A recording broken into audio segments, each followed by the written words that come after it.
خیام اگر ز باده مستی خوش باش با ماه روخی اگر نشستی خوش باش چون عاقبت کار جهان نیستیست انگر که نیستی چون مستی خوش باش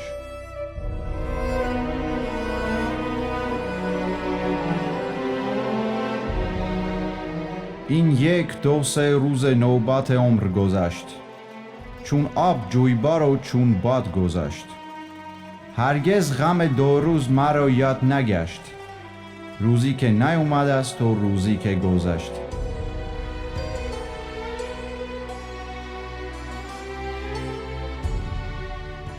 از اومدنم نبود گردون را سود و از رفتنمان جاه و جلالش نفزود و از هیچ کسی نیز و گوشم نشنود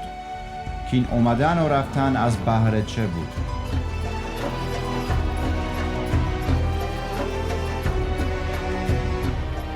دنیا دیدی و هر چه دیدی هیچ است وان نیست که گفتی و شنیدی هیچ است سر تا سر آفق دویدی هیچ است وان نیست که در خانه خزیدی هیچ است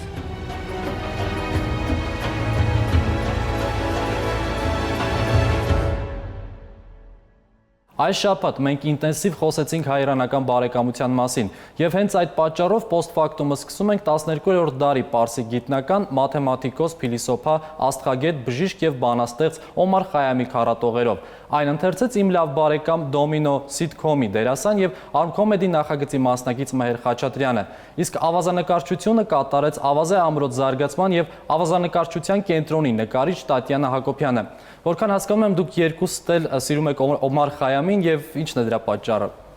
Տատյանա։ Սիրում եմ, քանի որ արտահայտում է սուրբ մտքեր եւ ռեալ է արտահայտվում։ Ես ընդհանրապես իրանական պոեզիա սիրում եմ, որովհետեւ ինքը այն պոեզիան, ինչը որ մենք այսօր ունենք, 20-րդ դարից սկսած 19-ից սկսած, այսինքն այդ ոսկե շրջանը, Պուշկին եւ այլն, այդ ամբողջի վրա հենց իրանական պոեզիան է մեծ ազդեցություն ունեցել ու հենց հիմքն է հանդիսանում ժամանակակից պոեզիայի, դասական պոեզիայի, որը կա այդ դրամը։ Քչերը գիտեն, որ Մհերը ոչ միայն գիտի պարսկերեն, այլև Երևանի պետական համալսարանի արևելագիտության ֆակուլտետի իրանագիտության բաժնի շրջանավարտ է, ավելին նա իր զինվորական ծառայությունն անցկացրել է Թեհրանում, Հայաստանի դեսպանատանը։ Դեսպանությունում մինչև հիմա հիշում են Մհերին որպես փայլուն զինվորի, նույնիսկ նրա լուսանկարները կան։ Մհեր, քեզ բարևներ դեսպանատնից։ Փոխադարձ, որ մյուս անգամ գնաս, բարևի նաև իմ կողմից անպայման։ Շնորհակալ եմ Մհեր եւ Տատյանա post-factum-ի բացմանը մասնակցելու համար։ Իսկ այժմ այն մասին, թե ինչ կարող եք դիտել թողարկման առաջին հատվածում։ Հայաստանը մտնում է նոր ու սուր քաղաքական process-ի մեջ, սա երկրի նոր օպերացիոն համակարգի առաջին գլոբալ փորձարկումն է։ Նախագահն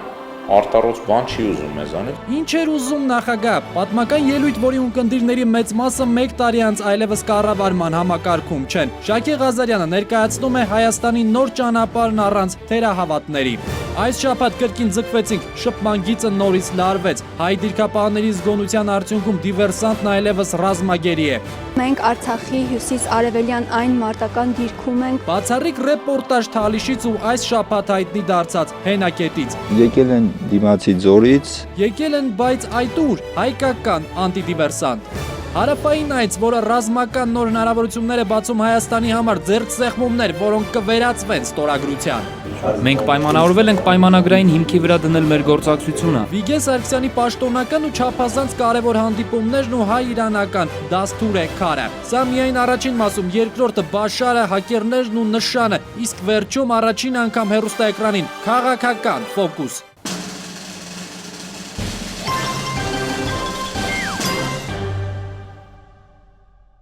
Անկախացումից գրեթե քառորդ դար անց պարզվեց, որ երկրի օպերացիոն համակարգը չի համապատասխանում երկրի զարգացման տեմպին ու իրողություններին։ Սահմանադրության 95-ի եւ 2005-ի գլոբալ ափդեյթներից հետո երկրի օպերացիոն համակարգը թեթևացավ, բայց շարունակեց մեծ ու փոքր սխալներ տալ, հատկապես նախագահական ընտրություններից հետո։ Հենց այդ պատճառով Հայաստանը 2015-ի վերջին ջնջեց կիսանախագահական համակարգը եւ 0-ից ներբեռնեց խորհրդարանականը։ Երբ փոխում ես օպերացիոն համակարգդ, հին գործիքներն ու ծրագրերը այլևս չեն աշխատում, համատեղելի չեն։ Նոր համակարգին նոր ծրագրեր են պետք, նոր մոտեցումներ, նոր գործող անձինք։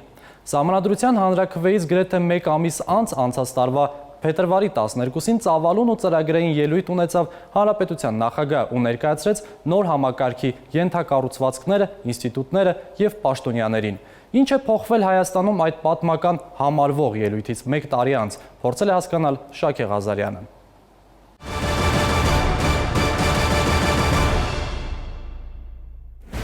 Փետրվարի 12-2016 թվական պաշտոնյաներն ամսաթիվը հենց հիշում են, զգաստանում են։ Այնինչ լսեցին 1 տարի առաջ այդ օրը մինչև հիմա է արձագանքում նրանց ականջներում։ Բաղրամյան 26-ից հնչած ազդակները բառ առ բառ վերծանեցին։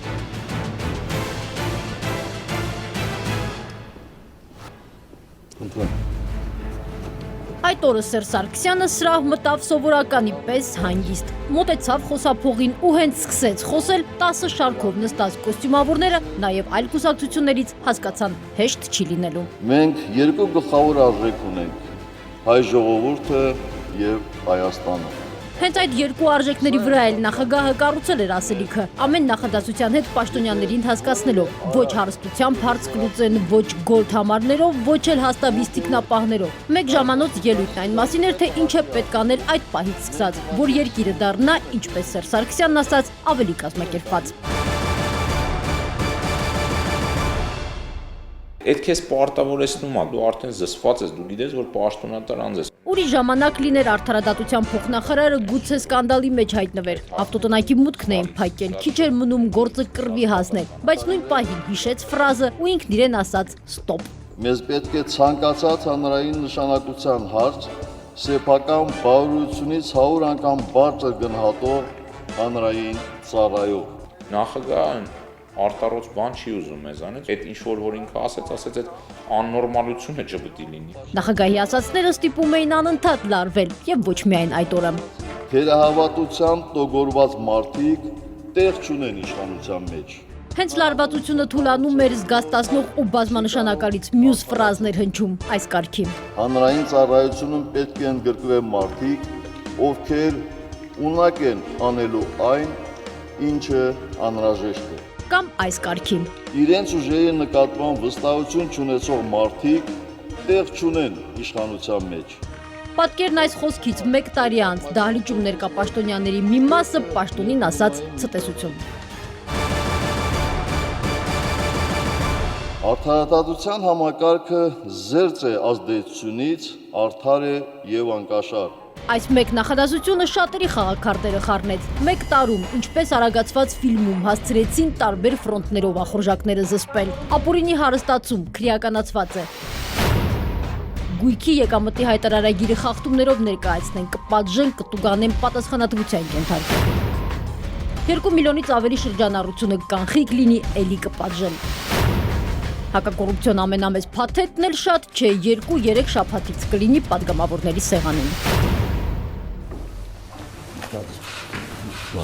Էթիկայի հանձնաժողովի լիազորություններն ընդլայնելու մասին այդ պահից խոսեցին, աշխատանքային խումբ կազմեցին ու սկսեցին նոր մոդել մշակել։ Այդ կառույցին պատրաստ են տալ դաշտը կանոնակարգելու մինչև անգամ վերահսկելու իրավասություն։ Միայն թե պետական ծառայողը բարեխիղճ դառնա, այն աստիճան, որ հանրային շահը անձնականից վեր տասի։ Հայտարարվելու է ոչ միայն գույքը, ակտիվները, եկամուտները, այլ նաև շահերը։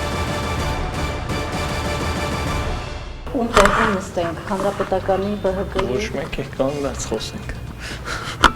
Չէ, պիտի նստենք։ Դե եկեք հանրապետականի տեղում նստենք։ Հիմա ՀՀԿ շարքն է, ապրիլից հետո հայտնի չէ։ Այս դահլիճում 26 աթոռ կարող է դատարկ մնալ։ Պատգամավորների թիվն այդքանով կկրճատվի։ Այդ օրերի մասին խոսելի սահմանադրագետը ինչի մասին խոսեց ասաց, կլինի առաջին անգամը։ Առաջին անգամ մենք կանանց ներկայությունը այս շենքում էականորեն մեծանալու է։ Մենք առաջին անգամ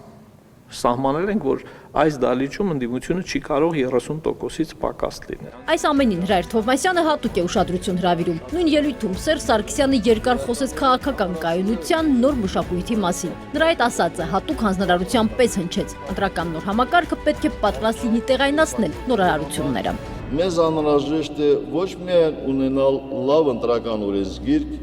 այլև անցկացնել առավելագույնս ազատ, արդար ու վստահելի ընտրություններ։ Որ ամեն ինչ հենց այդպես է լինի, ընտրական նոր օրենսգրքի նախագիծը այնքան տարան խորհրդարան բերեցին, մինչև մեծ մասը դրան ասաց այո։ Էլեկտրոնային գրանցում է պահանջվում, կլինի մատնահետքով քվեարկություն, տեսախցիկների տեղադրում, շատ լավ։ Քվեարկության մասնակցածների ցուցակների հրապարակման համար է կռիվը, դա էլ կլինի, թեկուզ Վենետիկի հանձնաժողովը դրան դեմ էր։ Իշխանությունները անգամ այդ գնով գնացին այդ ճանապարհով, որպեսզի բարձրացնեն այդ վստահության աստիճանը։ Հրայր Թովմասյանը չի կարող ընտրություններից չշեղվել ու չասել, այս մեկ տարում տեսան այն, ինչ չէին էլ պատկերացնի։ 1, 2, 3, 4, 5, 6, 7, 8, 9, 10, Երբեք դուք տեսեք, որ դատավոր կալանավորվի, բայց դուք տեսաք դա, որ դա լինում է։ Դուք տեսնում եք, որ նաև հակակոռուպցիոն լրջագույն քայլեր է իրականացնում։ Այսինքն տեսնում ենք, թե չենք տեսնում։ Մենք իրար չենք ճանաչում, բայց իրար հետ կապի մեջ կրվենք, հասկացա՞ք։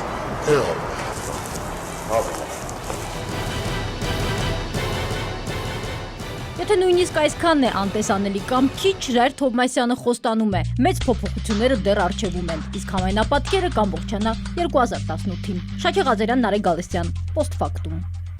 Այս շաբաթ հայ-ադրբեջանական սահմանին եւ լրատվամիջոցներում կրկին աճեց փոխհրաձգության ծավալը։ Թալիշի առաջապատ դիրքերում հայկական կողմի հավաստմամբ կանխվել է դիվերսիոն հարձակման փորձ, որի ընթացքում գերի է ընկել ադրբեջանցի դիվերսանտ։ Ադրբեջանական կողմը պնդում է, թե գերին ամենևին էլ զինծառայող չէ, բանակից ամիսներ առաջ է հեռացել ու չի վերադարձել։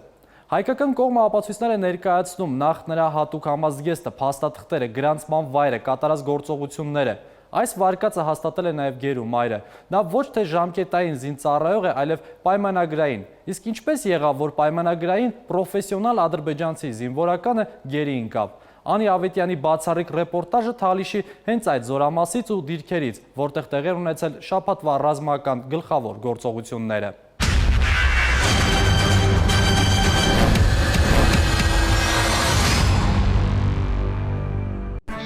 Մառախուղի փոխարեն մթնշաղ տեսանելիության գրեթե այսպիսի պայմաններում էին ադրբեջանցի դիվերսանտները հասել Թալիշի առաջնագծի մարտական դիրք։ Շարժվում ենք ճիշտ նույն ուղղությամբ եւ հակառակորդի ծրագրերը ձախողած զինվորականների ուղեկցությամբ։ Մենք պատկերացնում ենք, որ ադրբեջանցիները 4 ոտով պետք է լինեն, բայց չէ։ Տենց չէ։ Հովհաննես Առաքելյանի մասին դեռ Ստեփանակերտում էինք լսել, արցախցիներն ասում են թորքին բռնած զինվորը։ Թալիշում ծառայության 6-րդ ամիսն է, դիվերսիայի մանրամասները տեղում, իսկ մինչև այդ պարզվում է Առաքելյան եղբայրներից կրտսերը եւս այս օրերին մարտական հերթապահություն է իրականացնում։ Մի քիչ աճ։ Կյանքում ինչպես երգում էլ եղբայրների պես։ Կռիվ գնալու թեման ավելի փորձառու սպան է շարունակում ու նկատում նաև Ադրբեջանի սադրանքի անուղղակի նպատակներից մեկը։ Ոչ մի հետ քայլ սկզբունքը իմ զինծառայողների բոլորի ուսուցանած է, բացատրած է։ Առաջնագծի ճանապարհի խոսակցություններն առաջնագից հասնելուն պես իրական են դառնում։ Հիմա մենք Արցախի հյուսիս-արևելյան այն մարտական դիրքում ենք, որտեղ տապալվել է ադրբեջանցիների դիվերսիոն ներթափանցման փորձը, Հովհաննեսը մեզ ցույց կտա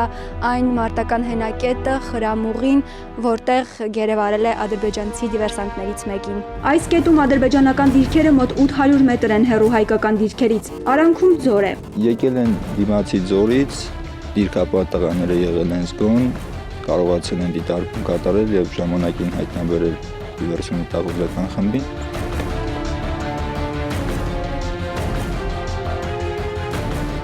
Հակառակորդին նկատած դիրքապահներն անցել են կանխարգելիչ գործողության վերահսկելով դիվերսանտների առաջխաղացումը։ Դիվերսանտը, որն այժմ գերեվարված է, այն ժամանակ հայկական դիրքի խրամուղի էր հասել։ Նրան նկատեցինք խրամուղում։ Արդեն նրանք տվել էին մեկ վիրավոր, մյուսն է հետ էլ քաշվել, թողել էին իրենց ընկերոջը մենակ։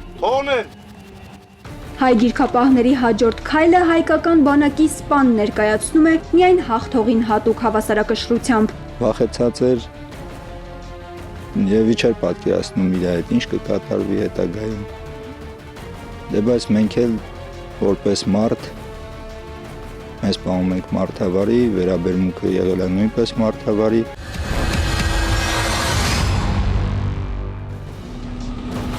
ինչու ենք մենք հիմա նկարահանումը շարունակում այստեղ Թալիշ գյուղում, ոչ թե այն մարտական դիրքում, որտեղ կանխվել է դիվերսիան եւ որտեղ զրուցեցինք Հովանեսի հետ։ Հավանական է հակառակորդը նշված ժամերին եւս ինչ որ գործողություն ապահովության համար նկարահանումը իրականացնում ենք այստեղ։ Սասուն Ստեփանյանը դիվերսիայի ժամանակ առաջինն է օգնության հասել դիրքապահներին ճիշտ ժամանակին ու ամենաթեժ պահին։ Սկսվեց փոխհրաձգություն հակառակորդի հետ, հանձնակազմը գործեց եւ հակառակորդը համոզվեց, որ ընդհանրապես չի կարողանա մտնել մեր մարտական դիրքեր։ Գերեվարված դիվերսանտի դիվերսանտ չլինելու ադրբեջանական պնդումներին փորձառու զինվորականը պատասխանում է հիմնավորումներով։ Ապացույցը այն է, որ զինծառայողը պայմանագրային հետախուզական համազգեստով ուսումնասիրելով իր գործողությունները մոզվեցին, որ դիվերսանտ է եւ հակառակորդի հատուկ ջոկատային խմբերից է։ Հակառակորդի ուղակի մարտական խնդիրը տապալելուց բացի հայ զինվորները կարողացել են եւս մեկ անգամ ապացուցել պաշտպանության բանակի մարտունակությունը։ Ալիևին ու նաեւ թալիշցիներին, քանի որ նախնական գնահատականով այս դիվերսիան նաեւ Թալիշ վերադարձող գյուղացիներին վախեցնելու նպատակ ուներ։ Թալիշ գյուղը ոնց որ ասում եմ նորածնվում է, իրականացնում է աշխատանքներ, բնակչությունը վերադառնում է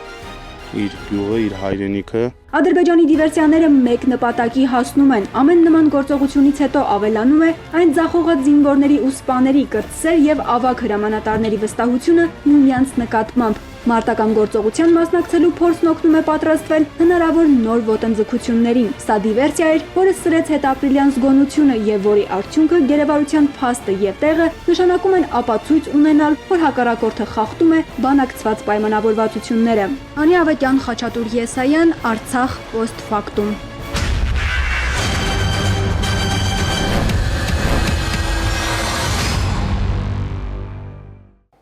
Անի դեռ Արցախում է, այժմ միանում է մեզ։ Անի, ինչ է լինելու գերու հետ, որքան հասկանում ենք Բաքուն նրանից հրաժարվել է։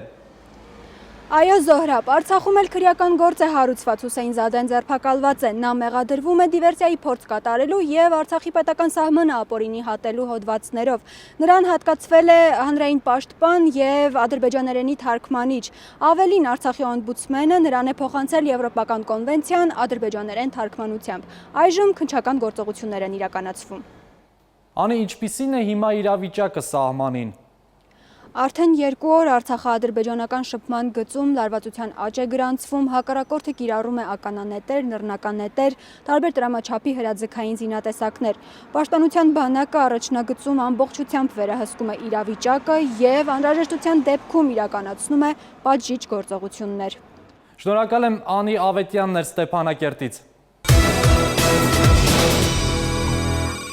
Եվ եզրափակելով ռազմական թեման, այս շաբաթ հայ-իրանական հարաբերությունները նոր ձև ու բովանդակություն ստացան, այնպիսին, որ Ադրբեջանում լրատվական ու քաղաքական մեծ իրարանցում սկսվեց։ Բանն այն է, որ պաշտոնական այցի ընթացքում Վիգեն Սարգսյանը կարողացավ պայմանավորվել համատեղ գործողությունների տարեկան ծրագիր հաստատելու, ռազմաարդյունաբերական ոլորտում գործակցելու մասին։ Ավելին, նա իրանցի գործընկերոջը հրավիրեց այցելել Երևան պայմանավորվածությունները փաստաթղթավորելու համար։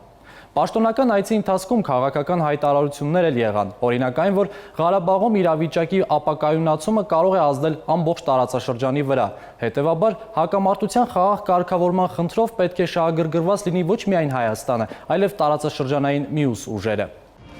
Ուղիղ 25 տարի առաջ Թեհրանի Էստեղլալ հյուրանոցի այս դռները բացվեցին հայկական մեծ պատվիրակության առջև։ Պատվիրակությունը ղեկավարում էր նորանկախ Հայաստանի ամերիկահայ արտգործնախարար Ռաֆի Հովհաննիսյանը։ Նրանք բավական լուրջ էին պատրաստվել մեզ ընդունելու համար ծրագրված էր եւ դիվանագիտական հարաբերությունների հաստատման հուշագրի ստորագրում եւ ամենատարբեր ոլորտների տնտեսական, մշակութային, բանկային, արաքսի ջրերի ընդհանուր օգտագործման առաջին կամրջի կառուցման հարցեր։ 25 տարի անց նույն հյուրանոցում, որտեղ ստորագրվեց դիվանագիտական հարաբերություններ հաստատելու հուշագիրը, հայկական պատվիրակությունը նույնքան հագեցած դաստուր է քար, օրակարգ է բերել։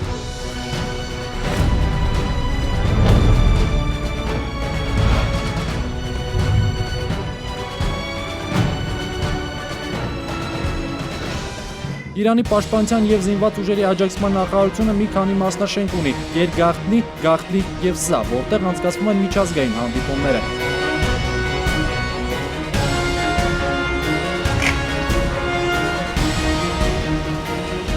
Հենց այստեղ բանակցությունների սեղանի շուրջ սկսվեց Հայաստան-Իրան հարաբերությունների նոր գործնական ռաունդը։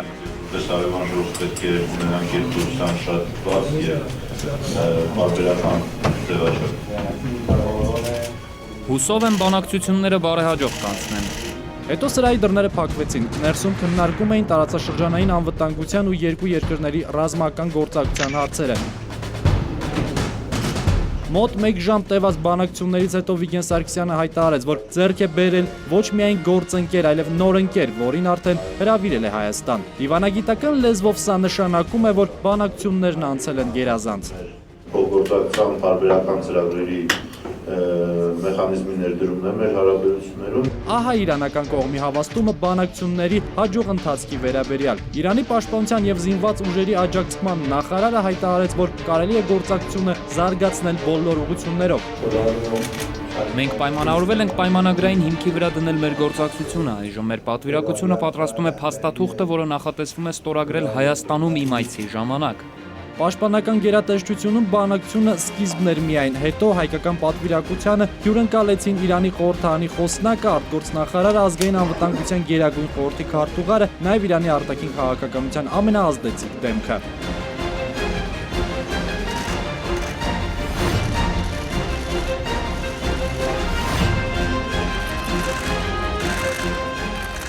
Արդեն կա հստակ պայմանավորվածություն, այսուհետև կհաստատվի համատեղ գործողությունների տարեկան ծրագիր։ Մենք արձանագրեցինք բազմաթիվ համընկնումներ հիմնական բոլոր հարցերի շուրջ։ Հենց պաշտոնական այցի առաջին օրը հայկական պատվիրակությունը այցելեց Իրանի ռազմարդյունաբերական համալիր։ Դրանք փակ զոնաներ են լրագրողներից, հատկապես օտարերկրյա լրագրողներից հեռու։ Ես կարծում եմ, որ մենք ունենք ռեալ հնարավորություն համատեղ ծրագրեր իրականացնելու։ Երբ թվում էր պաշտոնական այցն արդեն ավարտված է, պաշտպանության նախարարի պատվիրակությանն անակնկալ ընդունեց Իրանի արտաքին քաղաքականության վրա ամենամեծ ազդեցությունն ունեցող գործիչը, Իրանի հոգևոր առաջնորդի արտաքին հարաբերությունների գծով խորհրդականը։ Հենց նա էր, որ 92-ին որպես Իրանի արտգործնախարարը ստորագրեց դիվանագիտական հարաբերություններ սկսելու հուշագիրը։ Նա էր, որ պատերազմի ժամանակ գլխավորում էր Ղարաբաղի հարցում Իրանի միջնորդական առաքելությունը։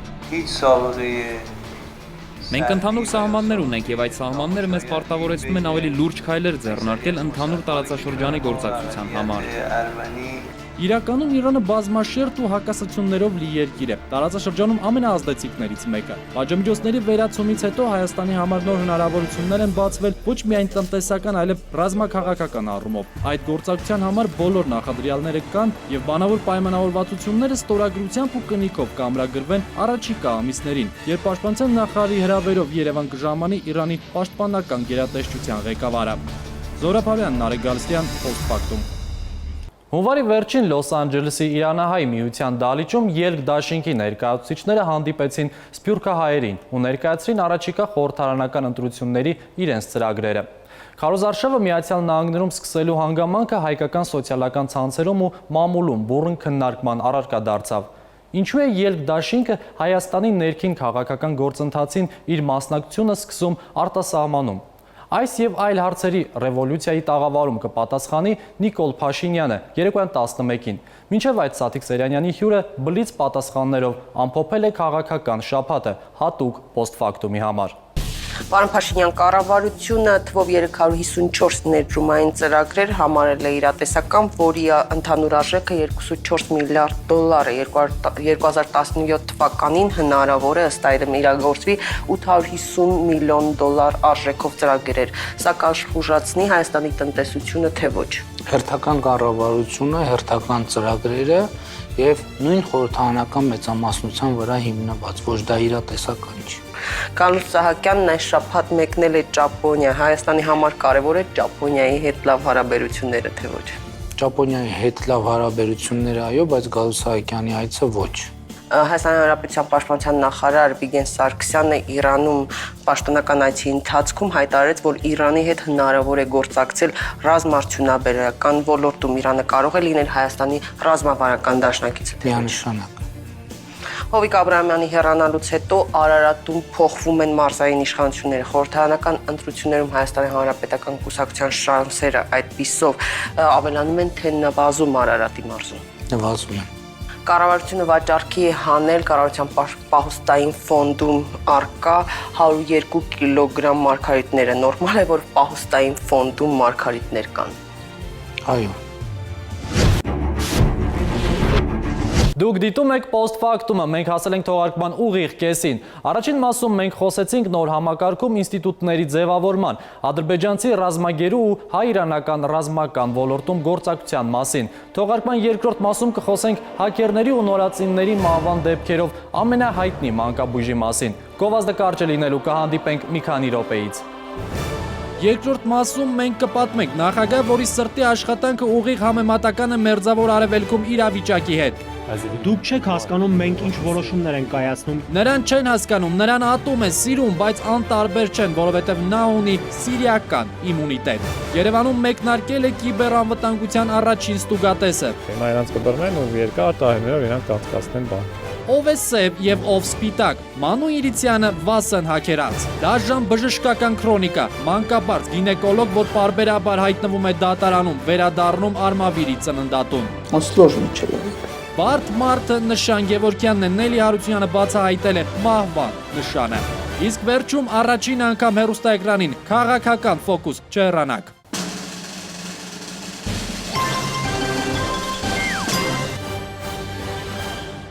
Արաբական լրատվամիջոցներում այս շաբաթ լուր տարածվեց, որ վատացել է Սիրիայի նախագահ Բաշար ալ-Ասադի ինքնազգացողությունը։ Պաշտոնական Դամասկոսը շտապեց հերքել լուրը, այն որակելով ընդդիմադիրների տարածած ապատեղեկատվություն ու պրոպագանդա։ Ապատեղեկատվության մեջ մեղադրվող լրատվամիջոցներն էլ իրենց հերթին հակադարձեցին, առաջարկելով հրապարակային նոր ելույթ։ Ով է ճիշտ եւ ինչ է տեղի ունեցել իրականում։ Մերձավոր Արևելքում վաղուց պրոպագանդայի ու լրատվության սահմանները խառնվել են, հետևաբար գրեթե անհնար է ճշտել իրականությունը, հատկապես որ Բաշար Ասադի առողջությունը կամ անառողջությունը ուղիղ ազդեցություն ունի Մերձավոր Արևելքի իրավիճակի վրա։ Իսկ ով է իրականում Բաշար Ասադը, որ նրան այդքան ատում, այդքան պաշտում են, բայց անտարբեր չեն նրա նկատմամբ։ Քաղաքական լիդերների դիմանկարների շարքից Դավիթ Սարգսյանն այս շաբաթ ներկայացնում է Բաշար ալ-Ասադին։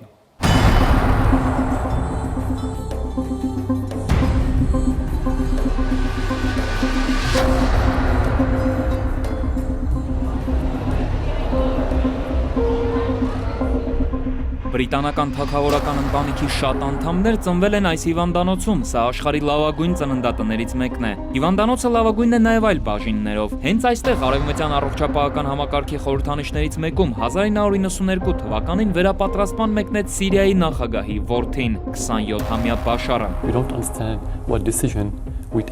Դուք չեք հասկանում մենք ինչ որոշումներ ենք կայացնում եւ ինչու ենք դա անում։ Հերվից դուք չեք տեսնում այն, ինչ մենք այստեղ Սիրիայում։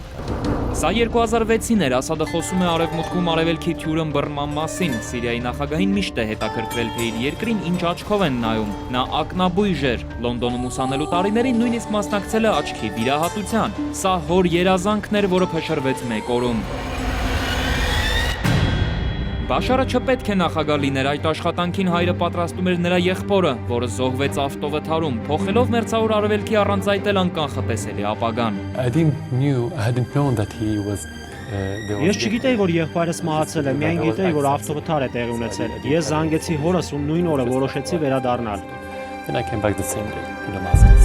Ու սկսվեց ակնաբույժից նախագահ դառնալու գործընթացը։ Բաշարի ճանապարհը հայրը բացում էր 6 տարի, ստեղծելով վստահելի հենարան։ Այդ ընթացքում Արևմուտքն իր աչքով տեսած նախագահի որդին սկսում էր բարեփոխումներ։ Նա վճռել էր Սիրիան դարձնել տեխնոլոգիական առաջընթացի արևելյան խորհրդանիշ, իսկ հոր մահից հետո սկսեց նաև քաղաքական ռեֆորմներ։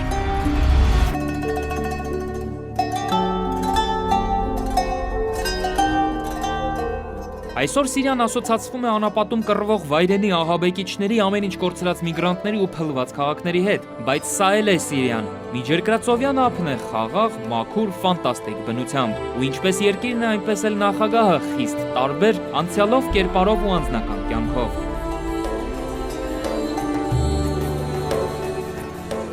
Tell me how you want to be understood by Ինչպիսին եք ցանկանում, որ ձեզ ընկալի Ամերիկան։ They have to understand me by understanding my culture. Ինձ հասկանալու համար պետք է հասկանալ իմ մշակույթը, երկիրը, որը ես ներկայացնում եմ։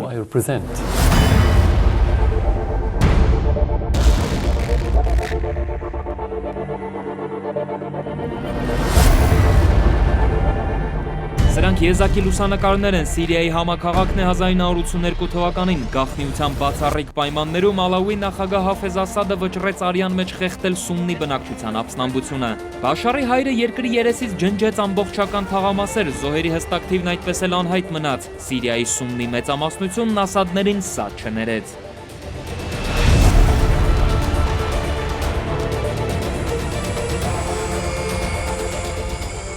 30 տարի անց ապստամբություն այլ տեսք ստացավ, փոխվեց փաթեթավորումը, բայց հիմքը նույնը մնաց, պետության արձագանքը նույնպես։ Սիրիայում հրապարակային բողոքը նոնսենս էր, համայի դեպքերը ոչ ոք չէր մոռացել։ Բիրտ արձագանքին հետևեց ավելի ըմբոստ ընդվզումը ու սկսվեց կրոնախմբակային կոտորած պատերազմ առանց ռազմաճակատի։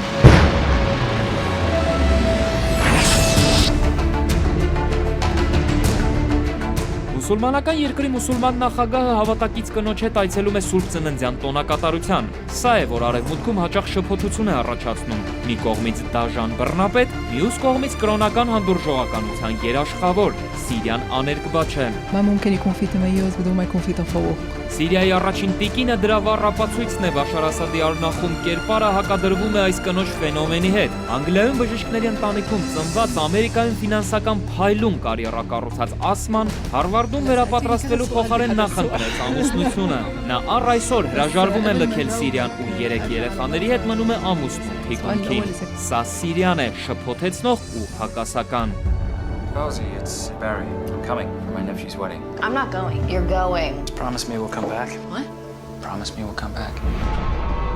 Սիրիական պատերազմին զուգահեռ սկսվեցին ամերիկյան այս սերիալի նկարահանումները։ Բռնապետը հեռուստապատմությունը շատ նման է Ասադի ճակատագրին։ Գլխավոր հերոսը բժիշկ է ամերիկյան ապրելակերպով, ընտանիքով ու նպատակներով, բայց նրա հայրը արաբական երկրի բռնապետ է ու որդին օրերից մի օր ստիպված վերադառնում է տուն։ Ճիշտ է, ֆիլմի նմանություններն այսքանով ավարտվում են, բայց ակնհայտ է, որ դրա հիմքում նաև արևմուտքում Բաշար Ասադի նկատմամբ խնդրահարույց ու ոչ միանշանակ հետաքրքրություն առաջացնող ընկալումն է։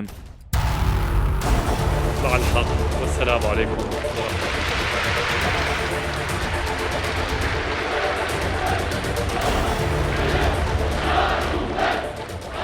Ասադը Կադաֆի չէ, Սիրիան էլ Լիբիա չէ, անկախ քաղաքական, իրավական, հումանիտար պնդումներից ու լրատվական ճիշտ թե սխալ հոսքերից Ասադին շատերն ատում են, շատերը պաշտում, ու շատ քչերն են նրա նկատմամբ անտարբեր մնում։ Չնայած աննախադեպ ճնշումներին նա հայտարարել է Սիրիան երբեք չի լքի, իսկ նախագահ կմնա մինչև ահաբեկիչների վերջնական ոչնչացումը։ Նա կհեռանա, երբ վերադարձնի հոր ստեղծած խնդրահարույց, բայց բացառիկ խաղաղությունը, ու միայն այն դեպքում, երբ դա ցանկանա Սիրիայի ժողովուրդը։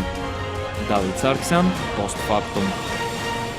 Ժամանակակից պատերազմները հիբրիդային են կոչվում, քանի որ հիմնական պայքարը տեղափոխվում է ինֆորմացիոն, դեզինֆորմացիոն եւ քարոզչական ֆրոնտներ։ Այս իմաստով իրենց յուրօրինակ տեղն ունեն օրինակ հաքերային խմբավորումները, որոնք վայրկյանների ընթացքում կարող են շարքից հանել հակառակորդի էլեկտրոնային սարքավորումները կամ կառավարման համակարգերը եւ որոշել պատերազմի կամ նախագահական ընտրությունների ելքը։ Հաքերները դարձել են աշխարհաքաղաքական գործոն։ Այդ պատճառով, օրինակ, այս շաբաթ ռուսական թիվ 1 նորությունը ոչ այնքան Ալեքսեյ Նավալնիի գործով նոր դատավարությունն էր, որքան ռուս հաքեր Լուիսիսի Շալտայ-Բալտայ խմբի ղեկավարի հարցաքննությունը, որի արդյունքում մի քանի ռուս պաշտոնյայի ներկայացվել է հայրենիքի դավաճանության մեղադրանք։ Նրանք ամենուր են, եթե հանցագործ են, ապա կոչվում են հաքերներ, եթե օրինապահ, ուրեմն կիբերամտանգության մասնագետ։ Այս շաբաթ Երևանում սկսվեց կիբերամտանգության առաջին ստուգատեսը։ Մասնակիցներին տրվում էին վեբ խնդիրներ, որոնք պետք է նրանք լուծեն ընդամենը 24 ժամվա ընթացքում։ Այս մրցույթի նպատակը կիբերամտանգության ոլորտում լավագույններին գտնելն է։ Համաշխարհային ու տեղական հաքերային իրարանցումը Մանու Իրիցյանի ռեպորտաժում։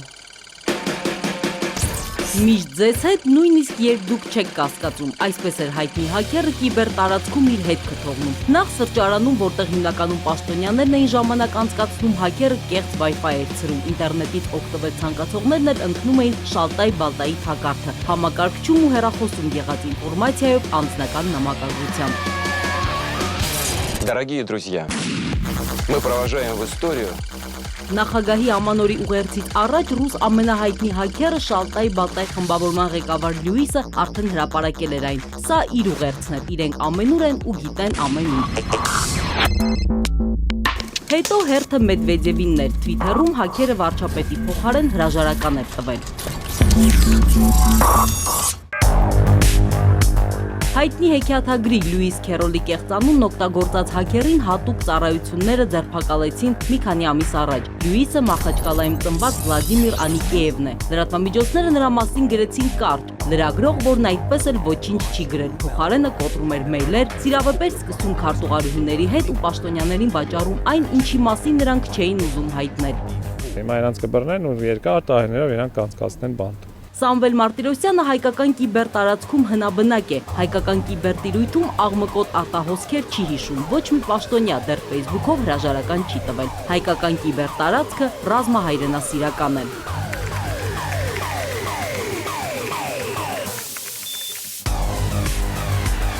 Հայրենասիրական հաքինգի դասական օրինակ ադրբեջանական անտի-արմենիա խումբը հայտարարեց, որ կոտրել է Facebook-ի հայ օգտատերերի 3000 անձնական էջեր։ Հրապարակվեց ընդամենը 370-ի լոգինը, հետո եւս 759-ը։ Սամվելը Facebook-ում կոչ արեց ստուգեք ձեր էջերը, գուցե ձեզ էլ են կոտրել։ Իրանք հետո ֆլեշմոբ են անում այսպես, գիտեք որ իրենց Չինարիում զոհված դիվերսանտի մարմինն են հետ ուզում եւ այդ կոտրում են, տեղադրում են իր նկարը, այտենց ինչ-որ ակցիա։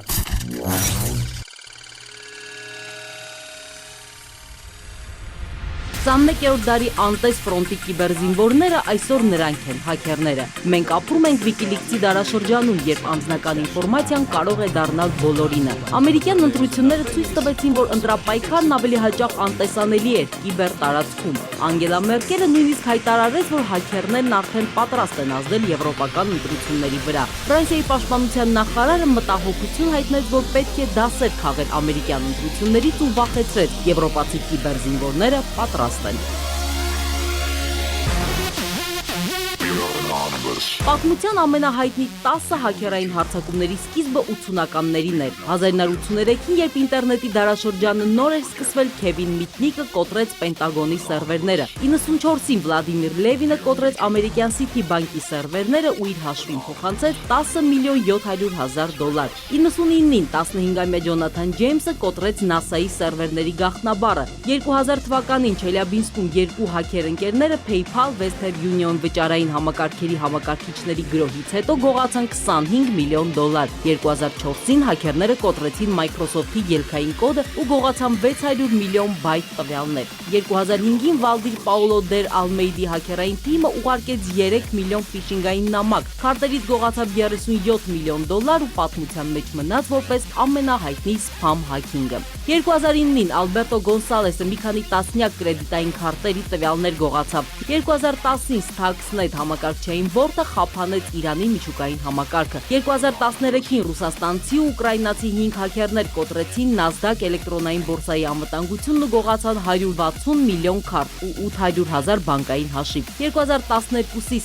14-ին անոնիմուս հաքերային խումբը պատմության մեջ ամենախոշոր DDoS հարձակումը գործեց։ Մի քանի ժամով շարքից դուրս եկան Սպիտակ տան հատուկ ծառայությունների մի քանի նախարարությունների Universal Music Group-ի կայքերը։ 2013-ին էլ անոնիմուսը 100,000 իսրայելական կայք կոտրեց։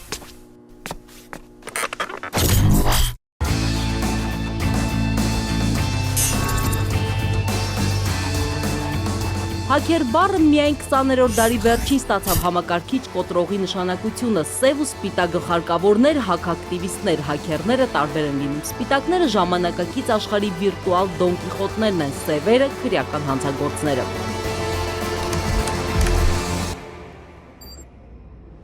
Ամենահայտնի հայ հաքերն է սև գլխարկավոր, փնտրեցին ամբողջ աշխարհում, գտան Հայաստանում։ Գեորգի Ավանեսովն է 27-ամյա հաքերը համակարգիչները վարակելու տեղեկություններ ստանալու համար դատապարտվեց 4 տարվա ազատազրկման։ Գեորգին արդեն ազատության մեջ է, խոսել եղածի մասին չի սիրում, հրաժարվում է։ Իմացեք, որ հաստատ ինչ-որ ձեր ցանցում նստած ձեզ լսում է։ Կիբերանվտանգության առաջնությունն է, առաջինը, անվտանգության այսքան մասնագետ մեկ վայրում դեռ երբեք չէր հավաքվել։ Առանց գլխարկների են չեն խոստովանում, թե ով է սև իսկ ով սպիտակ հաքեր։ Միամիտ հարց, առանց ենթատեքստի։ Դահլիճում միայն բազմանշանակ գվոց է բարձրանում։ Կամ ասում ինքն է հաքարը, եւ հիմա խոստովանում։ Ճիշտ ասած,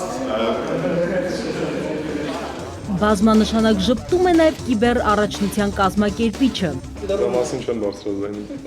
Ես ոչ մի կյանքում հակարած չկամ։ Ով էլ կայք երբեք չի կոտրել, այսօր կանի։ 10-ից ավելի կայքեր հատուկ այսօրվա համար են ստեղծվել, ամենաուժեղները կփորձեն կոտրել դրանք։ Այսօր մասնագետը պետք է հասկանա, թե ինչ ձևով է կայքը պատրաստված ու հասկանալուց հետո փորձելու է ջարդել, կոտրել ու կրկին ստանալ այդ ֆլագը։ Կան բավականին հեշտ առաջադրանքներ, իսկ կան առաջադրանքներ, որ եթե ինչ-որ մեկը կոտրի, ես գործի կվերցնեմ իրեն։ 24 ժամ փակ տարածքում ու համակարգչի առջև մի քանի տասնյակ բարդ խնդիր լուծելու համար։ Հանձնարարությունները կան, մնում է ընդամենը դառնալ լավագույն կիբեր զինվորը։ Մանու Իրիցյան, Ալբերտ Գալստյան, Post-Factum։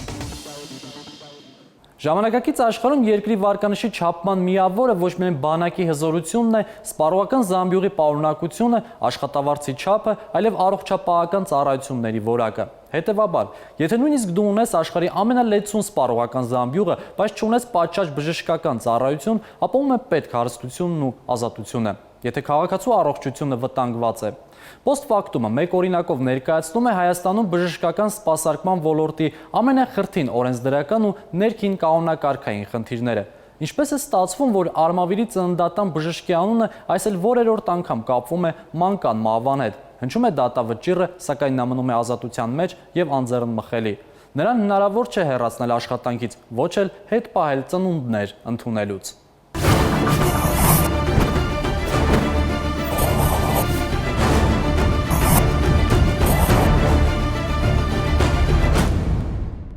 Արմավիրում գյուղ չկա, որ նրա մասին լսած չլինի, մահն ու նրա անունն իրար զուգահեռ են գնում։ Տարին սկսվեց նախկին տնօրեն ու բաժանմունքի վարիչ, հիմա պարզապես մանկաբարձ գինեկոլոգ Նշան Գևորգյանի անունը կրկին շրջանառության մեջ մտավ։ Հունվարի 28-ին Մուրացան հիվանդանոցում նորածին էր մահացել։ Ծնունդը 2 օր առաջ էր հունվարի 26-ին Արմավիր բժշկական կենտրոնում։ Ծանր ցկցկված ծննդաբերություններ, ելքային ակզանադրումով ծնվեց երեխան եւ չճչաց։ Ծնունդն ընդունողը Նշան Գևորգյանն էր, այդ օրը նա էր ծնարանում հերթապահը։ Մահացած նորածնի հարազատները սկզբում հենց նրան մեղադրեցին երեխայի մահվան համար։ Այդ պահից սկսած Նշան Գևորգյանը դարձավ ամենափնտրված անձը հիվանդանոցում։ Շաբաթօրը ինքը եղել է հերթապահ ու այստեղ աշխատել է։ Այդ օր ես վերջի անգամ եմ տեսել իրան, դրանից հետո չեմ տեսել։ Էս էլ Նշանի համարն է։ Մեռնում եմ, զանգեր sense կողքս դրած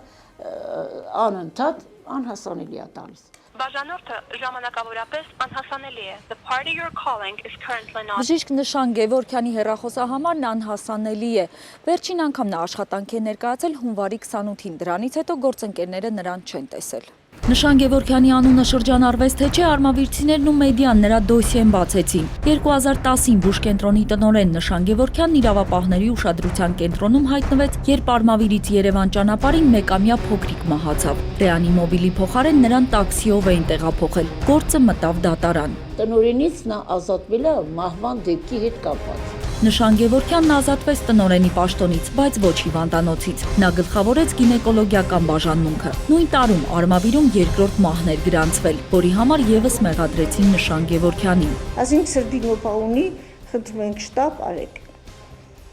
Մեկ է հաջող մի քիչ մնաց տեսնենք հետ է զանգում բժշկուհին, ասում է բենզին չունեն, կարող եք բենզին բերել մեզի հասցնել, որ մեր շտաբօգնությունը գա հասնի թե հիվանդին։ Հիվանդը Մանուշակ Դեդյանի ամուսինն էր Վրամ Խլղաթյանը, մինչև որդին նրան հիվանդանոց կհասցներ մահացավ, դատավարությունը 3 տարի տևեց։ Գործում եւս մեկ փոքրիկի մահ կար, որը հետո առանձնացվեց։ Վերաբերում է բուժող բժիշկներին, բայց հետապա բժիշկին, որը զբաղվել է հիվանդի բուժումով։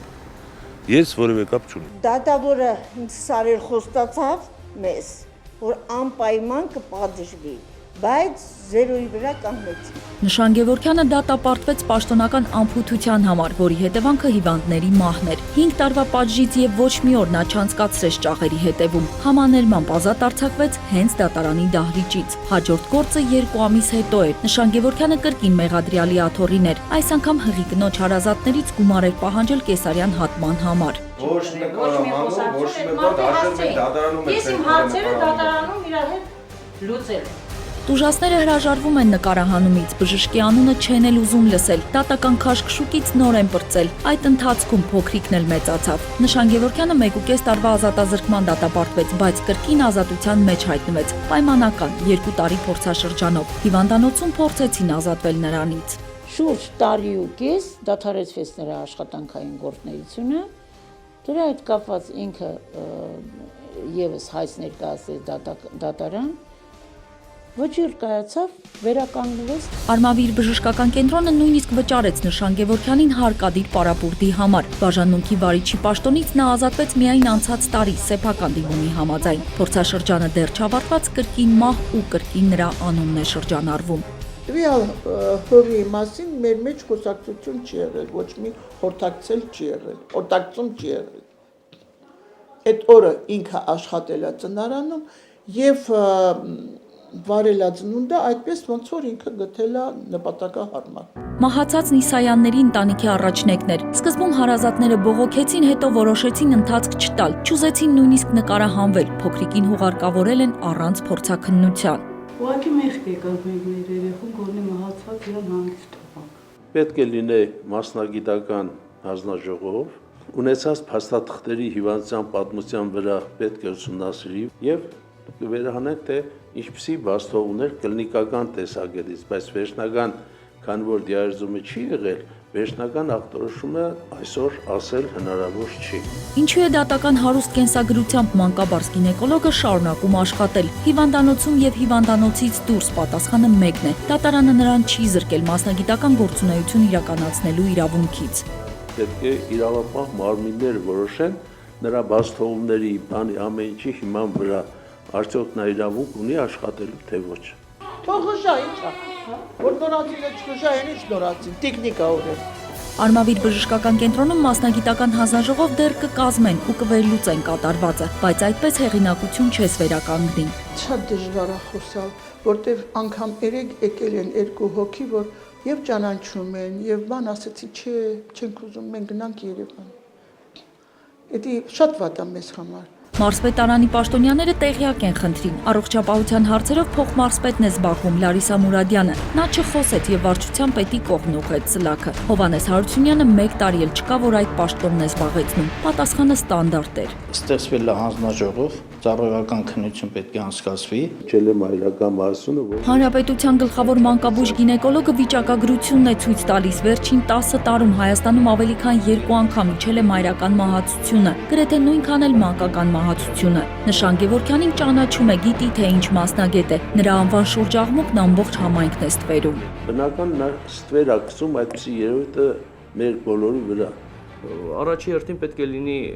արդար դատարան։ Հաստաբան Գիվի Հովհաննիսյանն իր պրակտիկայում առնչվել է դատական սխալին, ուսումնասիրել է ոլորտն ու պնդում է. դատաիրավական համակարգից բացի առողջապահության նախարարությունն էլ շատ հարցեր պետք է կարգավորի։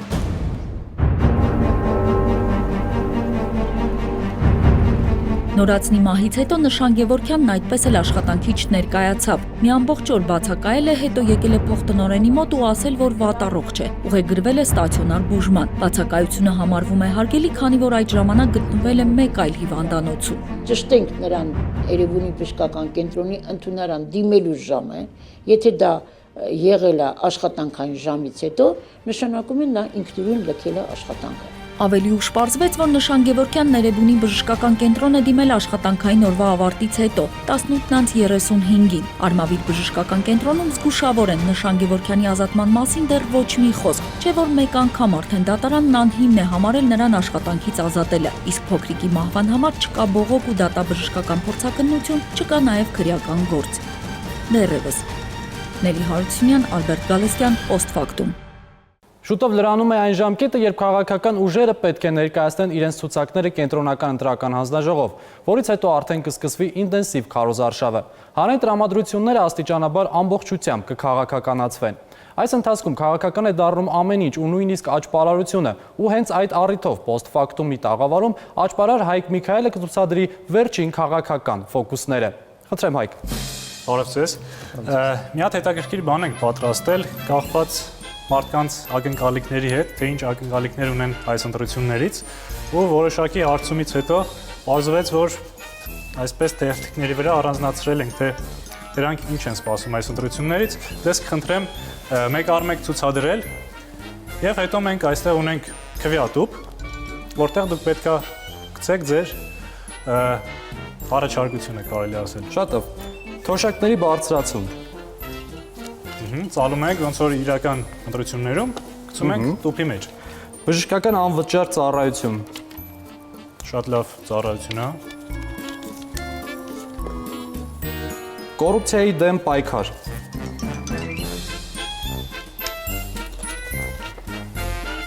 Աշխատատեղերի ստեղծում։ Առանձնացրել ենք 6 ակնկալիք։ Լեռնային Ղարաբաղի հարցի կարգավորում։ Եվ վերջինը ավանդների վերադարձ։ Խնդրեմ, ինչ է լինելու հիմա։ Շատ լավ, հիմա իհարկե ամենալավ եւ լավագույն տարբերակը այն է, որ այս սպասումներով մարդիկ զբաղվեն եւ ուշադրություն դարձնեն։ Դրա համար շատ փոքր աճպարական հնարքի չէր խանգարի սա իրագործել։ Եթե ուղղակի տուփը թողնենք անշարժ սեղանի վրա ու կատարենք մի քանի մոգական պասեր,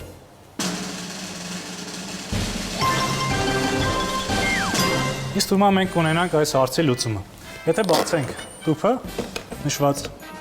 վայրից եւ ամբողջությամբ դատարկենք, հաստատենք, որ այստեղ ոչ մի բան չի մնացել։ Ահա։ Տուփը դնենք մի կողմ։ Հիմա ինչեր են այստեղ։ Եվ մենք տեսնենք, թե ովքեր են զբաղվելու այս հարցերով, օրինակ Հայ հեղափոխական դաշնակցություն, համախմբում, Ելք դաշինք, շատ լավ կլիներ, որ այս ակնկալիքները իհարկե արդարանան։ Ահա, ունենք Բարգավաճ Հայաստան, հայկական վերածնունդ։ Այսինքն սրանք քաղաքական խոստումներ էին, որոնք հիմա քաղաքական ուժեր դարձան։ Ես հուսով եմ եւ ավելի քան վստահ, որ այս խոստումները իրականացնեն եւ մեկ այլ համար ցուցադրենք, որը կրկին կախված է ընտրությունների հետ։ Ես ձեզ ուզում եմ ցույց տալ այս ընտրությունների քվեաթերթիկը, որը իհարկե աճպարական տեսանկյունից ունի այս տեսքը, ուղղակի թուղթ, վրան գրված քվե։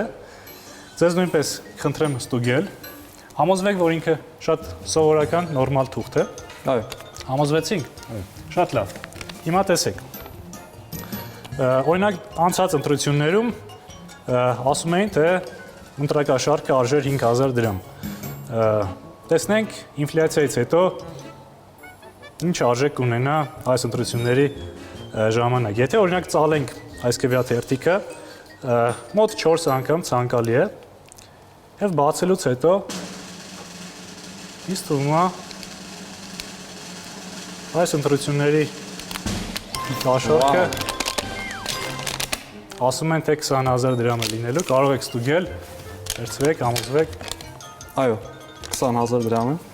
Բայց կարծում եմ ամեն դեպքում